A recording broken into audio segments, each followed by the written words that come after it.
Hola Club del Vi, este mes de noviembre os presentamos un cava rosado, Brut Reserva, con 12 meses de crianza de Finca Batllori. ¿De acuerdo? Está elaborado con la variedad Pinot Noir, que es una variedad, como sabéis, de origen francés, que da vinos normalmente con un cuerpo más ligero, no tanta madurez, no tanto alcohol, y es una variedad que en muchas bodegas de la denominación de origen cava la utilizan para sus espumosos, ¿de acuerdo? ¿Por qué? Porque es una variedad delicada, es fresca, tiene buena acidez y le va muy bien las burbujas.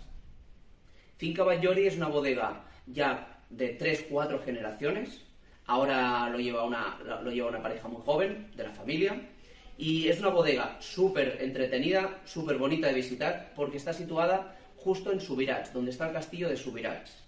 Las viñas de Pinot Noir están al lado del castillo, por lo cual recomendamos visitarlos, porque os recibirán con los brazos abiertos, porque tienen un bar de vinos magnífico y porque es un cava que os encantará. Un cava muy gastronómico, ¿vale? Sobre todo comida japonesa va muy bien por estos aromas de fruto rojo, porque es muy suave, porque a la vez es muy fresco y además es súper versátil. Podéis hacer de copa de bienvenida, podéis hacer de aperitivo, podéis combinar con algún postre para el que no es muy dulce, que no le gusta el cava súper afrutado y súper dulce, pues este es un poquito dulce, pero muy refrescante.